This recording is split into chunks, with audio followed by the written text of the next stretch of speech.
On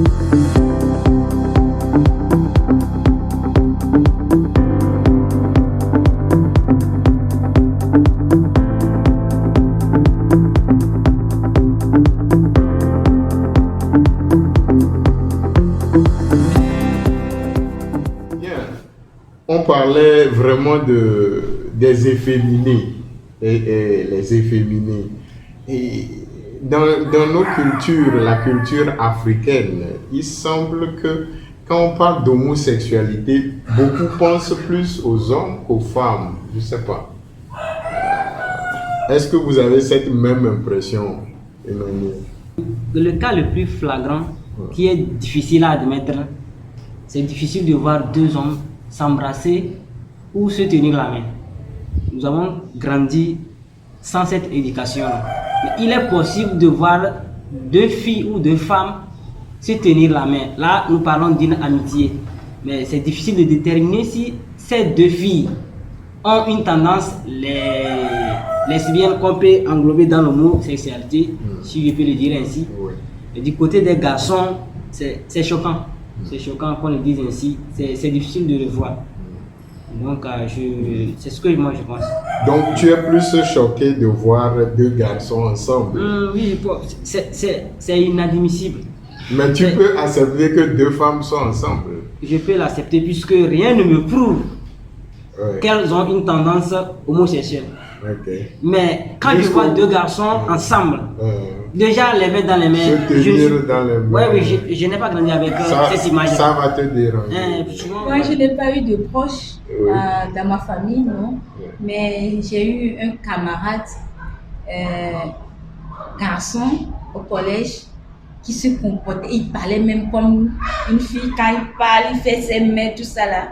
Donc aujourd'hui, j'apprends que quelqu'un qui est efféminé n'est pas automatiquement homosexuel. Moi, avant, je le classais dans cette catégorie-là. En le voyant, même après le PPC, il a laissé le banc et il est retourné. Il a fait l'esthétique. Depuis, moi, je l'ai classé dans les homosexuels. Donc, mais c'était quelqu'un... un garçon qui se comportait comme une fille. Donc jusqu'à aujourd'hui, je ne peux pas affirmer qu'il est homosexuel. Non, il n'est pas dans ma famille, je n'en ai pas eu quand même de proches. Mais je ne sais pas, c'est pour aller dans le même sens. Vous savez, cette tendance d'homosexualité, dans mon domaine d'intervention, surtout la mode et le stylisme, ce n'est pas un fait à cacher. J'ai vécu des choses, nous avons vécu des choses où on ne peut pas parler. Je ne sais pas si c'est un pacte pour accéder à certaines offres et certains plateaux entre griffes. On te propose des trucs pas possibles. Quand je n'ai rien envié certaines personnes parce que ce qui se passe dans les coulisses, c'est pas vraiment beau à voir. Surtout dans mon domaine d'intervention, dans la mode, c'est très présent. C'est très présent, mais il faut être vigilant pour le voir. Il faut être vigilant. Tu es avec quelqu'un comme ça et vous avez commencé les mêmes choses ensemble.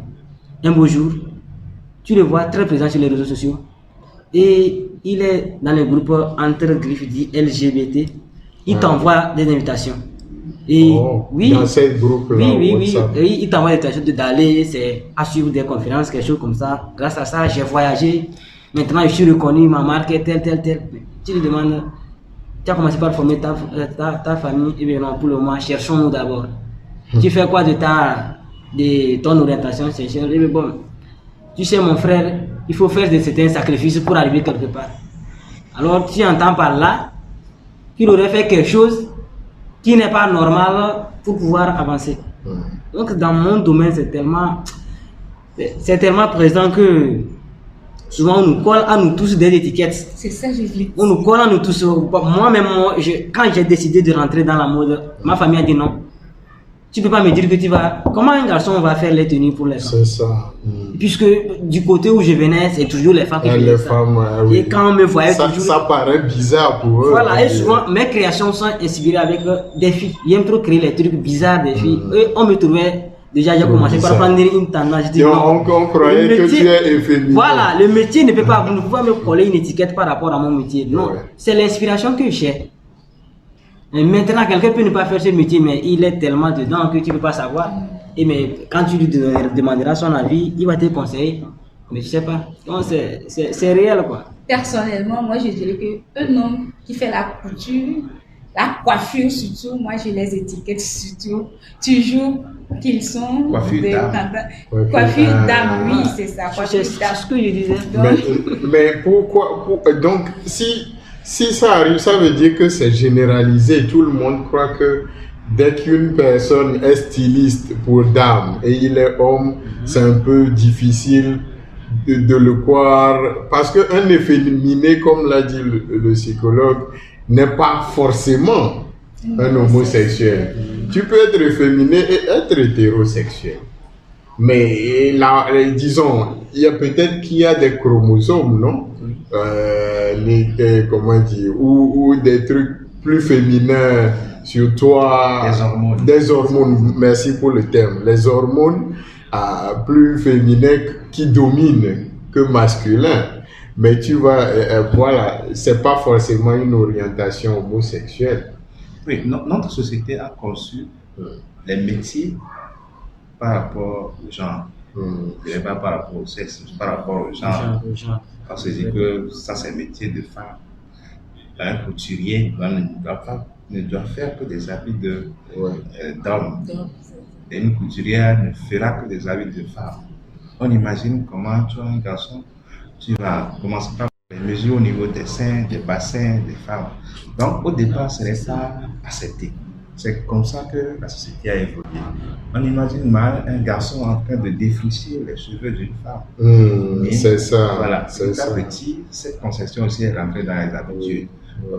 C'est démontré même qu'il y a des hommes qui prennent beaucoup plus de soins pour les tenues de femmes.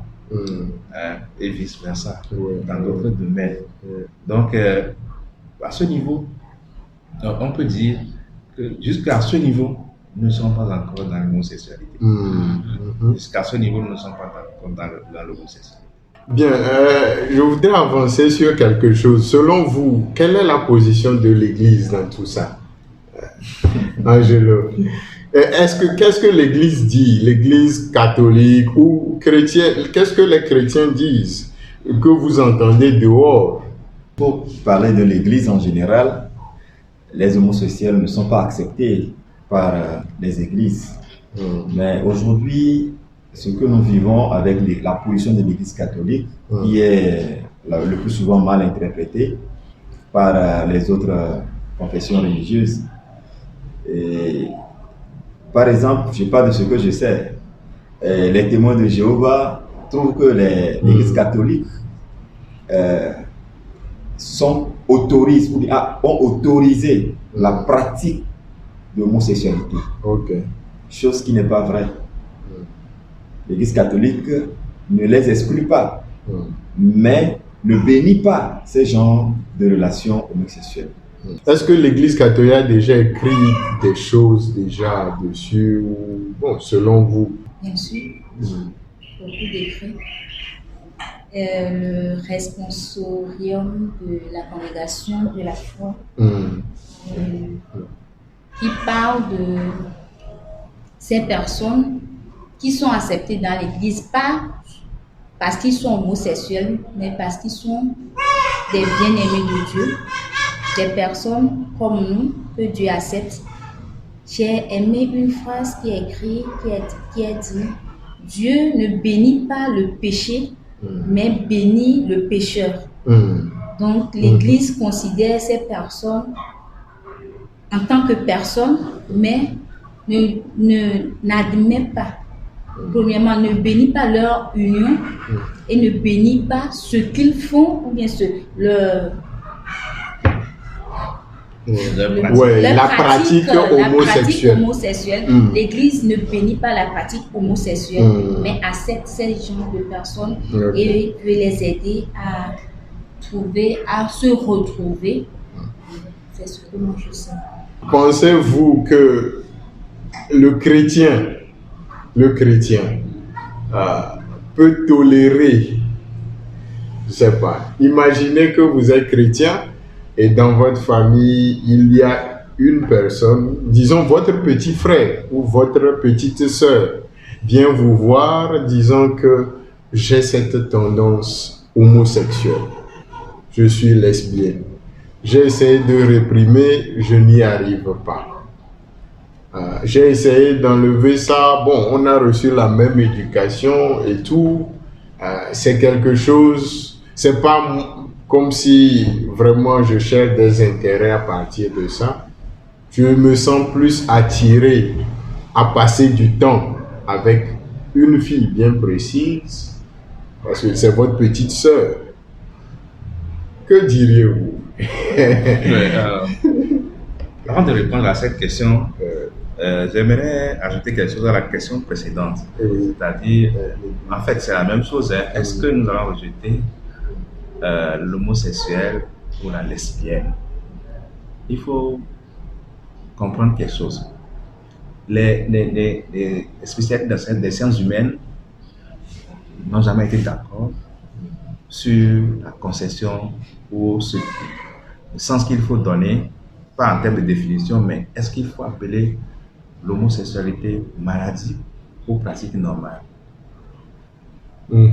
Est-ce qu'il faut... C'est quelque chose qui a existé depuis longtemps, depuis les temps des milliers d'années avant nous.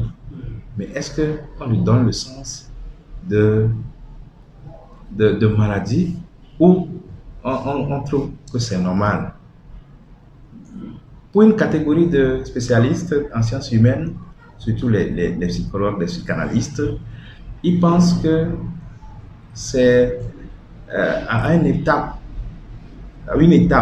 de l'évolution, du développement psycho-affectif de la personne. Ce développement n'a pas atteint sa maturité. Sinon, la personne aurait choisi comme partenaire un être de sexe opposé. Donc, il y aurait juste simplement un petit manquement au niveau de la maturité que la personne devait avoir au niveau du développement psycho-affectif. Mais d'autres pensent que non, c'est une déviance. Ils le classent même dans la perversion. Et ils l'ont classé dans des maladies jusqu'à des années récentes où on a changé. Donc, ce qui fait que aujourd'hui, il y a ces deux conceptions de la chose. Est-ce que c'est quelque chose de normal? C'est comme vous prenez les albinos. Il y a un manque de mélanine. C'est ça. Ils sont devenus albinos. Est-ce qu'ils ne sont pas humains? Bon, ils n'ont pas les LGBT, ils n'ont pas atteint le degré de développement psycho-affectif pour choisir la meilleure orientation. Est-ce que c'est normal ou c'est pas normal? Donc, il y a cette deux conceptions de la chose. Si nous faisons la comparaison avec l'albinos, nous pouvons dire, même s'il est albinos, il demeure humain, il vit comme nous. Il vit comme nous. Maintenant, est-ce que nos sociétés acceptent cela? Ça, c'est aussi une autre question. C'est aussi une autre question à se poser. Et j'aimerais dire quelque chose sur ce que je viens de dire par rapport au développement psycho-affectif. C'est une infime partie. Il y a des gens qui sont allés par la recherche d'intérêt, comme l'a dit mon frère Emmanuel tout à l'heure. Il y a d'autres qui sont allés par un pacte, comme l'a souligné Angelo au début, un pacte dans notre loge, dans notre association ésotérique. Il y a d'autres qui sont allés aussi par essai pour voir comment ça marche. Il y a d'autres qui sont allés pour voir comment ça marche. Donc, généralement, cette dernière catégorie-là, ils ont un partenaire de sexe opposé, ils ont un partenaire de même sexe. Donc, des gens qui s'amusent. Il y a aussi toutes ces catégories-là. Donc, en revenant à la question, est-ce qu'on peut accepter le frère ou on ne peut pas l'accepter? Je crois que si vous avez un parent, comment on l'appelle?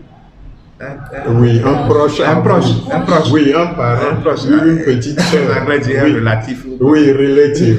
Un proche à vous qui se comporte, qui est alcoolique par exemple. est-ce que nous allons le rejeter? Un proche à nous qui est albinos, est-ce qu'on va le rejeter? Un proche à nous qui a une infirmité, est-ce qu'on le rejette? Mais plutôt le soutien pour qu'il puisse s'en sortir.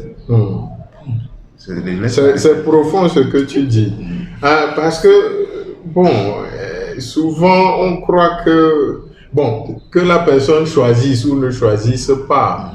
C'est ça, on n'a pas vu. Qu'est-ce que vous en pensez, ce qu'il a dit? Moi, si le frère Maurice parle d'alcoolisme, oui. Je sais que ça se corrige. Oui. Là, je peux accepter. Et aider la personne à se diriger vers ces centres qui peuvent l'aider. Mais l'homosexualité, est-ce que ça peut se corriger? Bon, moi, je ne sais pas si ça se corrige. Pour moi, ça ne se corrige pas. C'est une déviance. Donc, ça ne peut pas se corriger. Donc, je ne peux pas l'accepter. Accepter un proche qui est homosexuel, je ne peux pas moi. Mais si la personne a eu le courage de venir se confesser ou bien s'ouvrir à moi, c'est qu'il m'a considéré, il m'a donné une place. Je ne peux pas le rejeter au fait. Je ne peux pas le rejeter. Je peux lui donner mes conseils, chercher les gens qui sont aptes à l'aider. Donc, je ne peux pas rejeter quelqu'un qui vient à moi et s'ouvrir à moi sur ce problème. Ouais. Et toi, Angelo, est-ce que tu es prêt? Je pense que je ne vais pas me comporter comme le président Paul Biya. Parce que rejeter une personne qui vient se confier à toi disant qu'il est homosexuel, c'est manquer l'occasion de l'aider à s'en sortir. Donc, la meilleure manière, c'est d'accueillir la personne et d'aider, l'accompagner à se retrouver. Peut-être que ça peut changer sa situation, mais le rejeter, peut-être c'est de l'enfoncer davantage. Parce qu'aujourd'hui, nous croisons un peu partout sur la terre des groupes homosexuels et ils s'encouragent, ils luttent d'ailleurs pour qu'on puisse les autoriser à officialiser leurs relations. Alors qu'ils sont, entre griffes, souffrant d'un mal. Donc, je ne conseille pas le rejet. Ok. Bon, venant dans ce sens, je crois que Dieu d'abord est amour et miséricorde. Si je prends l'homosexuel comme une créature de Dieu, je suppose qu'on me demande, on me dit Dieu a créé l'homme à son image. L'homosexuel, je le vois comme l'image de Dieu. Personnellement, il me serait difficile d'accepter. Mais Dieu étant amour, il est vrai que je suis hétérosexuel. Et je ne sais pas par quel moyen je vais me retrouver au paradis un jour. Et je ne sais pas par quel moyen l'homosexuel se retrouvera au paradis. C'est à Dieu d'en juger. Je ne saurais me prononcer dessus. Si l'homosexuel cherche Dieu, il suffit pour l'empêcher. Donc cela nous exhorte à ne pas rejeter, mais plutôt à travailler, comme l'a dit Angelo, à ramener la personne. Eugénie disait que ce n'était pas possible de corriger. C'est vrai qu'un comportement, ce n'est pas simple comme une application. Tu installes et puis tu désinstalles. Ça prend du temps pour s'installer. Il faut partir, ça prend plus du temps pour partir.